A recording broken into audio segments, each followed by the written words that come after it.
जय हिंद मित्रांनो, स्वागत आहे आपल्या द गुरुजी यूट्यूब चॅनलवर। मित्रांनो, पवित्र पोर्टल शिक्षक भरती 2022 सध्या अंतिम टप्प्यात आलेली आहे। आता ज्या उमेदवारांचं इंटरव्ह्यू झालेले आहेत तर त्या उमेदवारांचं जी काही पुढील प्रक्रिया असेल, त्यांची निवडीची प्रक्रिया असेल किंवा जी काही शाळा नियुक्ती प्रक्रिया असेल तर ती नेमकी सध्याची स्थितीमध्ये काय हालचाली आहे, तसंच जी काही स्वतःची निवड या ठिकाणी झाली आहे किंवा नाही हे तुम्हाला कसं समजणार आहे। तसंच जे काही फेज 2 निवड प्रक्रिया संदर्भात अंतिम टप्प्यात जी काही कार्यवाही आता सध्या आलेली आहे तर त्याविषयी संपूर्ण जी काही फेज 2 ची सध्या स्थिती आहे तर ती संपूर्ण अपडेट आजच्या ह्या व्हिडिओच्या माध्यमातून आपण जाणून घेणार आहोत। तत्पूर्वी तुम्ही जर आपल्या चॅनलवर नवीन असाल, चॅनलला आवर्जून सबस्क्राईब करून घ्या, बाजूला बेल आयकॉन आहे त्याला देखील प्रेस करून घ्या। तर बघूया आपण आजच्या जे काही महत्त्वाच्या अपडेट। तर मित्रांनो, सध्या जी काही फेज 2 ची जी काही सध्या स्थिती आहे तर ती आता फेज 2 प्रक्रिया संपूर्ण अंतिम टप्प्यात आलेली आहे। इंटरव्ह्यू जे आहे ते जवळपास संपूर्ण जे काही 8000 वेकेन्सी संदर्भात ज्या आस्थापनेच्या वेकन्सी आल्या होत्या तर त्यांच्या इंटरव्ह्यू संपूर्ण ह्या ठिकाणी पूर्ण झालेले आहे। आता जी काही प्रक्रिया आहे तर ती प्रक्रिया सध्या ज्या उमेदवारांची संस्थे माध्यमातून जी काही SOP ह्या ठिकाणी अंतर्गत जी काही निवड झालेली आहे 30 मार्काच्या आधारावर, तर ज्या उमेदवारांची निवड झाली असेल त्या उमेदवारांचं सध्या जे काही डॉक्युमेंट व्हेरिफिकेशन आहे तर ते संस्थेच्या माध्यमातून जिल्हा परिषदला सध्या ह्या ठिकाणी बघा करण्यात येत आहे आणि जी प्रक्रिया आहे तर ती प्रक्रिया सध्या सुरू आहे। तर आपल्याला माहिती आहे की जी काही पवित्र पोर्टलवर सध्या जी सूचना आली होती त्या सूचनेनुसार या ठिकाणी संपूर्ण जी काही कार्यवाही आहे तर ती कार्यवाही सध्या सुरू आहे। आता ह्याच्यामध्ये तुम्हाला जी काही इंटरव्ह्यू प्रक्रिया होती तर ती 1 तारखेपासून तर 21 तारखेपर्यंत या ठिकाणी घेण्यात आली आहे, बरोबर। म्हणजे 21 दिवसाच्या प्रक्रियेमध्ये संपूर्ण इंटरव्ह्यूची त्या ठिकाणी प्रक्रिया झालेली आहे। त्यानंतर 25 तारखेपर्यंत जे काही मुलाखत आणि अध्यापन कौशल्य घेऊन ज्या उमेदवारांची निवड झालेली असेल तर त्या उमेदवारांचं सध्या जी काही गुणवत्ता यादी असेल किंवा अंतिम निवड आहे तर ती सध्या 25/7 पर्यंत करायची होती, परंतु ह्याच्यामध्ये काही तांत्रिक अडचणी सध्या बघा संस्थेला निर्माण झालेल्या आहे आणि त्या अनुषंगाने सध्याची जी काही 25 तारीख इथं अंतिम करण्यासंदर्भात निवडीची देण्यात आली होती तर ह्याच्यामध्ये मुदतवाढ सध्या बघा इथं देण्यात आली आहे। आता जी काही मुदतवाढ आहे तर ती मुदतवाढ 31 तारखेपर्यंत सध्या इथं असणार आहे। जे काही संस्थेच्या वतीने संपूर्ण कार्यवाही निवडी प्रक्रिया संदर्भात करण्याच्या अनुषंगाने ती संपूर्ण झाल्यानंतर तुमचे जे काही रुजू अहवाल असेल तर तो रुजू अहवाल सध्या बघा जवळपास इथं सांगितल्याप्रमाणे 14 ऑगस्टपर्यंत रुजू अहवाल जो आहे तर तो सादर ह्या ठिकाणी करायचा आहे। आता रुजू अहवाल सादर करत असताना मध्यंतरी 31 तारखेपर्यंत जी काही प्रक्रिया असेल निवडीची तर ती होणार। त्यानंतर विदिन 7 दिवसामध्ये जो काही नियुक्ती आदेश असेल तर तो नियुक्ती आदेश तुम्हाला सध्या मिळणार आहे। तर आपल्याला जी काही ह्या ठिकाणी बघा निवडी संदर्भात ज्या सूचना आहेत तर त्या सूचनेनुसार इथं जी महत्त्वाची पवित्र पोर्टलच्या ऑफिशियल वेबसाईटवर जी सूचना आहे तर ती सूचना मुदतवाढीची इथं आलेली आहे। आता ह्याच्यामध्ये जे कागदपत्र पडताळणी करण्याच्या अनुषंगाने पवित्र पोर्टलवर योग्य त्या नोंदी करण्याच्या अनुषंगाने ह्या ठिकाणी जी काही मुदत आहे तर ती मुदत इथं 31/7/2025 पर्यंत सध्या वाढवण्यात येत आहे। अशा पद्धतीने नोटिफिकेशन आपल्याला पाहायला इथं मिळत आहे। कारण हे जे नोटिफिकेशन आहेत तर ह्या नोटिफिकेशनच्या अनुषंगाने संपूर्ण प्रक्रिया आहे तर ती निवड प्रक्रिया आणि ह्याच्याच बरोबर जे काही डॉक्युमेंट व्हेरिफिकेशन आहे तर ते डॉक्युमेंट व्हेरिफिकेशन निवड झालेल्या उमेदवारांचं इथं होणार आहे आणि त्यानंतर जी काही नोंद असेल पवित्र पोर्टलच्या माध्यमातून तर ती तुमची निवड झाली आहे किंवा नाही ते अंतिम सध्या बघा होणार आहे। आता प्रत्येक उमेदवारासंदर्भात या ठिकाणी जर विचार केला तर प्रत्येक उमेदवाराची जी काही निवड आहे झाली आहे किंवा नाही ती वैयक्तिक लॉग इनला तुम्हाला कळणार आहे। आता बऱ्याचशा ज्या काही शैक्षणिक संस्था आहेत तर त्या संस्थेच्या वतीने जे काही डॉक्युमेंट व्हेरिफिकेशन असेल तर ते डॉक्युमेंट व्हेरिफिकेशन सध्या निवड झालेल्या उमेदवारांचं इथं होत आहे आणि त्या अनुषंगाने अशा पद्धतीने जे काही पत्र आहे तर ते विभागीय स्तरावरनं देखील इश्यू होत आहे। आता हे जे पत्र आहे तर ते सोलापूर, अहिल्यानगर, पुणे हे जे काही जिल्हा परिषद अंतर्गत येणाऱ्या संपूर्ण ज्या आस्थापना आहे, संस्था आहे तर त्या संस्थांना हे पत्र इश्यू आहे। इथं मुलाखती अध्यापनासंदर्भात जी काही निवडीची प्रक्रिया आहे तर ती पूर्ण करण्याच्या अनुषंगाने इथं सूचना देण्यात आली। आता ह्याच्यामध्ये जवळपास ज्या जिल्ह्यातील आस्थापनांनी निवडी प्रक्रियेसंदर्भात संपूर्ण कार्यवाही केली आहे तर त्यांनी सध्या डॉक्युमेंट व्हेरिफिकेशन आहे तर ते सध्या या ठिकाणी झालेलं आहे। काही ज्या संस्थेची तांत्रिक अडचणी होती तर त्यांना मुदतवाढ देण्यात आली आहे आणि जी मुदतवाढ 31 तारखेपर्यंत सध्या असणार आहे। आता इथे संख्या देखील देण्यात आली की किती ज्या संस्था आल्या होत्या त्यांनी सध्या बघा संपूर्ण उपस्थित राहून जे काही डॉक्युमेंट पडताळणी असेल तर ती पूर्ण करून घेतली। आता इथे कॅम्प आयोजित करण्यात आला होता पुणे ह्या ठिकाणी, त्याच्यामध्ये सोलापूर, पुणे, अहिल्यानगर ह्या ज्या काही जिल्हा परिषद अंतर्गत येणाऱ्या ज्या काही ह्या ठिकाणी संस्था आहे, महाविद्यालय आहे, तर इथं बघा जवळपास जिल्ह्यातील 32 कनिष्ठ महाविद्यालय यांनी उपस्थित राहून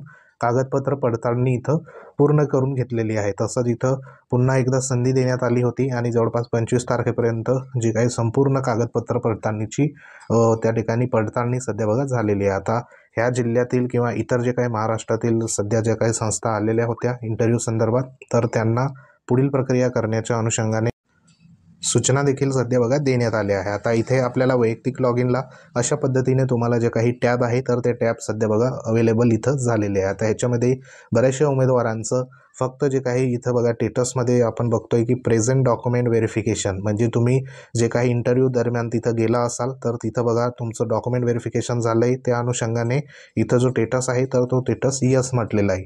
त्यानंतर हे जे काही संपूर्ण पुढील प्रक्रियेसंदर्भात जे काही स्टेटस आहे तर तिथं तुम्हाला अशा पद्धतीने डॅश डॅश सध्या बघा इथं दिसत आहे. बरोबर, काही उमेदवारांचं हे जे काही डॉक्युमेंट व्हेरिफिकेशन आहे तर हे डॉक्युमेंट व्हेरिफिकेशनच्या ठिकाणी हे इथं बघा डॉक्युमेंट व्हेरिफिकेशन हे 2 नंबरचं आहे, तर इथं तुम्हाला सिलेक्ट असेल, रिजेक्ट असेल, वेटिंग असेल अशा पद्धतीने देखील इथं आलेलं आहे. तुम्हाला दाखवतो. आता इथे बघा हे जे दुसऱ्या उमेदवाराचं आहे की डॉक्युमेंट जे काही प्रेझेंट संदर्भात तुम्हाला जे काही व्हेरिफिकेशन झालेलं होतं तुमचं तर ते इथं यस म्हटलेलं आहे. आणि दुसरं जे आहे डॉक्युमेंट व्हेरिफिकेशन तिथं पूर्ण झाल्यानंतर जो काही स्टेटस आलेला आहे तो म्हणजे सिलेक्टेड म्हणून स्टेटस आलेला आहे. तसंच ही दुसरी संस्था आहे, ह्या दुसऱ्या संस्थेमध्ये इथं यस म्हटलेलं आहे, म्हणजे प्रेझेंट होता तुम्ही डॉक्युमेंट व्हेरिफिकेशनसाठी. आणि त्यानंतर जो काही निवडी संदर्भात तिथे डॉक्युमेंट व्हेरिफिकेशन झाल्यानंतर तुमचं निवडी संदर्भात इथं कोणत्याही प्रकारचा स्टेटस सध्या पाहायला मिळत नाही. तसंच बघा काही उमेदवारांचं ह्या ठिकाणी यस म्हटलेलं आहे प्रेझेंट डॉक्युमेंट व्हेरिफिकेशन, म्हणजे तुम्ही तिथं राहून डॉक्युमेंट व्हेरिफिकेशन केलं होतं, त्यानंतर इथं ऑलरेडी सिलेक्टेड म्हणून देखील आपल्याला पाहायला मिळतं आहे. आता इथं जी दुसरी संस्था असेल तर ह्याच उमेदवाराचं तिथं तो पोचला नाही म्हणून इथं नो म्हणून ॲबसेंटी इथं लावलेली आहे. आणि इथं बघा ॲबसेंट म्हणून जे काही स्टेटस आहे तर तो स्टेटस इथं पाहायला मिळतो आहे. म्हणजे इथे जे काही संपूर्ण स्टेटस आहे तर ते स्टेटस अशा पद्धतीने वेगवेगळ्या पद्धतीने आपल्याला पाहायला मिळत आहे. आता ह्याच्यामध्ये ज्या उमेदवारांची सध्या बघा निवड झाली आहे किंवा नाही तर ते तुम्हाला कसं कळणार. आता इथं बघा इथं जो उमेदवार आहे तर ह्याची कोणत्याही प्रकारची पुढची प्रक्रिया इथं झालेली नाही. बरोबर, तर ह्याच्यामध्ये आता बरेचसे हे कॉलम देण्यात आले. मग हे कॉलममध्ये इथं पुढचा जो काही कॉलम आहे तो आहे अपॉइंटमेंट ऑर्डर संदर्भात आणि या ठिकाणी अपॉइंटमेंट इश्यू डेट संदर्भात. बरोबर, त्यानंतर स्कूल असेल, जॉईनिंग स्टेटस आहे, जॉईनिंग डेट आहे, रिमार्क अशा पद्धतीने स्टेटस इथं आलेले आहे. आता याच्यामध्ये ज्या उमेदवारांचं बघा हे इथं जे स्टेटस देण्यात आलं आहे सिलेक्टेड म्हणून, बरोबर, तर इथे तुम्हाला व्यवस्थित दाखवतो. आता ह्या ठिकाणी स्टेटस आहे यस. बरोबर, त्यानंतर इथं डॉक्युमेंट व्हेरिफिकेशन होऊन जो काही सिलेक्टेड म्हणून स्टेटस आलेला आहे तर हा बहुतेक उमेदवारांना सध्या ज्यांचं इंटरव्ह्यूमध्ये त्या ठिकाणी जवळपास सिलेक्शन त्या ठिकाणी फिक्स झालेलं आहे तर त्या उमेदवारांना पाहायला मिळतो आहे. परंतु ह्या जे काही स्टेटस आहे तर ह्या स्टेटसच्या अनुषंगाने तुमचं 100% सिलेक्शन झालं का असं तुम्ही समजायचं नाही. कारण पुढचे जे काही जोपर्यंत तुम्हाला अपॉइंटमेंट ऑर्डर आणि अपॉइंटमेंट डेट संदर्भात जोपर्यंत इथं तुम्हाला कोणत्याही प्रकारचा रिमार्क दिसत नाही तोपर्यंत तुमचं सिलेक्शन झालं आहे किंवा नाही हे तुम्ही पक्क सध्या सांगू शकत नाही. कारण हे जे स्टेटस आहे तर ह्या स्टेटस फक्त जे काही सध्या तुमची निवडीच्या अनुषंगाने त्या ठिकाणी ते जे काही फिक्स केलेले उमेदवार असेल, म्हणजे ज्यांचं SOPच्या माध्यमातून सर्वात जास्त जे काही मार्क मिळालेले असेल इंटरव्ह्यूमध्ये तर त्यांना ह्या ठिकाणी बघा त्यांनी चॉईस केलेलं आहे. बरोबर, म्हणजे कदाचित पुढे जर ह्या ठिकाणी अपॉइंटमेंट नंबर तुमचा इथं क्रिएट झाला तर तुमची 100% तिथं नियुक्ती झालेली तुम्हाला पाहायला मिळेल. आता हे जे सध्या दिलेले आहे सिलेक्ट असेल किंवा रिजेक्ट असेल किंवा वेट लिस्ट असेल तर हे कशावरनं आपण इथं सांगू शकतो तर त्या अनुषंगाने बघा ह्या ठिकाणी जे काही पवित्र पोर्टलच्या माध्यमातून संस्थेला एक सध्या जे काही परिपत्रक असेल सूचनेसंदर्भात तर ते निर्गमित करण्यात आलं होतं. आता ह्याच्यामध्ये मुलाखत आणि अध्यापन कौशल्याच्या अनुषंगाने इथं ज्या संपूर्ण सूचना आहे तर त्या देण्यात आल्या होत्या. बरोबर, आता ह्याच्यामध्ये नियुक्ती संदर्भात निवड केलेले जे उमेदवार आहे तर अशा उमेदवारांना बघा 7 दिवसाच्या कार्यालयीन दिवसात जे काही संपूर्ण निवडी संदर्भात नियुक्ती आदेश असेल तर तो इथं बघा मिळणार आहे. तर ह्याच्यामध्ये नियुक्ती आदेश जो असेल तर तो तुम्हाला 31 तारखेनंतर बघा या ठिकाणी संस्थेच्या वतीने तुम्हाला पाठवण्यात येईल. 31 तारखेनंतर जी काही पुढील प्रक्रिया असेल तर ती होणार आहे. आता ह्याच्यामध्ये निवडी संदर्भात जर आपण विचार केला तर इथं जे सध्या बघा एक स्टेटमेंट देण्यात आलं आहे की अंतिम निवड झालेल्या उमेदवारांचा सिलेक्टेड म्हणून अशा पद्धतीने स्टेटस असणार आहे. तसेच जे काही उर्वरित उमेदवार असणार आहे तर त्यांना वेट लिस्टेड, त्यानंतर ॲबसेंट, त्यानंतर रिजेक्ट अशा पद्धतीने लागू असेल त्याप्रमाणे या प्रकारामध्ये अंतिम निर्णय व्यवस्थापनाच्या लॉग इनला नोंद करून अंतिम निवड याद्या प्रसिद्ध करणार आहे. बरोबर, म्हणजे इथे जे काही व्यवस्थापन स्वतः त्या ठिकाणी लॉग इन करेल आणि तुमची त्या ठिकाणी वेट लिस्टेड आहे का किंवा ॲबसेंट होतात का, रिजेक्ट झाला आहेत का, तर हे संपूर्ण जे काही व्यवस्थापन त्या ठिकाणी ठरवणार आहे. आता ह्याच्यावरनं तुम्ही तुमचा अंदाज लावू शकतात की तुमचं सध्या बघा जे काही स्टेटस आहे तर ते स्टेटस नेमकं कोणत्या संस्थेचं या ठिकाणी सिलेक्टेड म्हणून आलेलं आहे, कोणत्या संस्थेचं वेट लिस्टेड आलेलं आहे, कोणत्या संस्थेमध्ये तुम्ही ॲबसेंट होता, कोणत्या संस्थेमध्ये रिजेक्ट झाला आहे. तर हे संपूर्ण तुमचे जे काही वैयक्तिक लॉग इन आहे तर त्या लॉग इनला तुम्ही 31 तारखेपर्यंत सध्या बघा चेक करत राहा. कारण हे जे स्टेटस आहे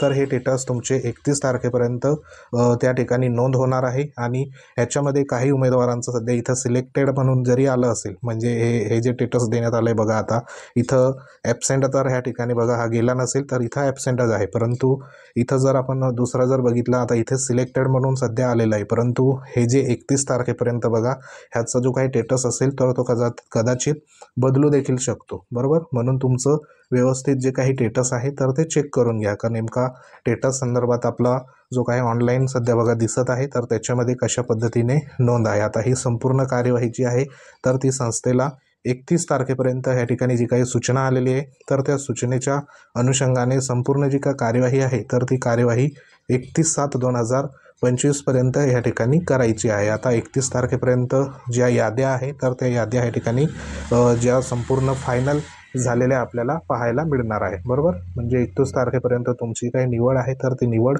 सध्या फायनल होईल. त्यानंतर पुढील 7 दिवसामध्ये जो काही आदेश असेल तर तो आदेश तुम्हाला इथं सांगितल्याप्रमाणे निर्गमित होणार आहे. आणि त्या अनुषंगाने जवळपास 14 तारखेपर्यंत तुमचं जे काही शाळेवर असेल तर ते शाळेवर सध्या बघा तुम्ही 14 ऑगस्टपर्यंत रुजू असणार आहे. तर ह्या पद्धतीने जी काही सध्याची परिस्थितीमध्ये जे काही कामकाज आहे तर ते सध्या चालू आहे. तर ह्या अनुषंगाने बघा अशा पद्धतीने तुमचं जे काही निवड प्रक्रिया असेल तर ती मे बी इथं होणार आहे. तर ज्या उमेदवारांचं वेट लिस्टेड म्हणून आलेलं असेल तर त्या वेट लिस्टेडमध्ये म्हणजे तुमच्या अगोदर एखाद्या उमेदवाराला तुमच्यापैकी जास्त मार्क तिथं बघा मिळालेले असेल. बरोबर, आता संबंधित जो काही उमेदवार जास्त मार्कवाला जर तिथं रुजू झाला नाही तर तुमचं बघा या ठिकाणी वेट लिस्टेड म्हणून असेल तर तुम्ही वेटिंगमध्ये एक प्रकारे तिथं आहात. म्हणजे तुम्हाला पुढे जाऊन जी काही संधी असेल तर ती संधी तिथं मिळू शकते. बरोबर, तर ज्यांचं वेट लिस्टेडमध्ये असेल तर त्यांचा जो काही विचार असेल तर तो विचार पुढे मे बी होऊ शकतो. कारण एका उमेदवाराची जी काही सध्या निवड असेल तर ती निवड सध्या त्यांनी दिलेल्या इंटरव्ह्यूनुसार त्याची 2 ठिकाणी 4 ठिकाणी देखील तिथं होऊ शकते. तर सध्या वेट लिस्टेड असलेल्या उमेदवारांना देखील निवडीची जी काही संधी असेल तर ती कदाचित बघा त्या ठिकाणी पुढे मिळू शकते. तर सध्या आपल्याला 31 तारखेपर्यंत संपूर्ण जी काही प्रक्रिया असेल तर ती प्रक्रिया संदर्भात इथं माहिती पडणार आहे. आणि त्या अनुषंगाने मुदतवाढी देखील इथं बघा मिळालेली आहे. आता ही जी काही संपूर्ण प्रक्रिया होऊन तुम्हाला लवकरात लवकर जो काही आदेश असेल तर तो आदेश इथं मिळणार आहे. आता ज्यांचं डॅश अशा पद्धतीने सध्या बघा केलेलं आहे, बऱ्याच उमेदवारांचे प्रश्न होते की आम्हाला बघा अशा पद्धतीने इथं डॅश डॅश सध्या इथं आलेलं आहे. तर ते जे उमेदवार असेल तर ते उमेदवार सध्या बघा या ठिकाणी जी काही SOP आहे तर त्या SOPच्या 30 मार्क बघा इंटरव्ह्यू संदर्भात संपूर्ण प्रक्रियेचे होते, अध्यापन कौशल्याचे. तर हे डॅश डॅश असलेल्या उमेदवारांना सर्वात कमी जे काही मार्क असेल तर ते मार्क इथं बघा मिळाले असेल. म्हणून ह्या ठिकाणी 31 तारखेनंतर जी काही प्रक्रियेसंदर्भात तुम्ही रिजेक्ट झाला आहात का किंवा काय तर त्या अनुषंगाने तुम्हाला इथं जे काही स्टेटस असेल तर ते स्टेटस तुम्हाला पाहायला मिळेल. म्हणजे इथं कोणत्याही प्रकारची कार्यवाही असेल तर ती कार्यवाही सध्या झालेली नाही, म्हणून इथं तुम्हाला जे काही डॅश डॅश म्हणून इथं पाहायला मिळत आहे. तर तुमच्या अजून ह्या संदर्भात काही शंका असेल किंवा काही तुमच्या प्रश्न असेल तर नक्की कमेंट बॉक्समध्ये तुम्ही करू शकतात. तर त्याच्यावर तुम्हाला योग्य तो रिप्लाय देऊ. परंतु संपूर्ण कार्यवाही जी आहे तर ती 14 ऑगस्टपर्यंत इथं बघा कार्यवाही तुमची पूर्ण होणार आहे. तर ही एक महत्त्वाची फेज 2च्या अनुषंगाने जी काही सध्या स्थिती आहे तर ती सध्या स्थितीच्या अनुषंगाने ही महत्त्वाची बघा अपडेट होती. अपडेट आवडली असेल व्हिडिओ लाईक करा, शेअर करा. तुम्ही जर आपल्या चॅनलवर नवीन असाल चॅनलला आवर्जून सबस्क्राईब करून घ्या, जेणेकरून तुम्हाला महत्त्वाचे जे काही अपडेट असेल तर ते अपडेट तुमच्यापर्यंत वेळोवेळी आपण पोचवत जाऊ. तर आपलं टेलिग्राम चॅनल आहे ते देखील तुम्ही जॉईन करू शकतात. लिंक व्हिडिओच्या डिस्क्रिप्शनमध्ये देण्यात आली, तिथे जाऊन तुम्ही जॉईन करून घ्या. तर भेटू आपण नेक्स्ट अपडेटमध्ये. तोपर्यंत जय हिंद, वंदे मातरम.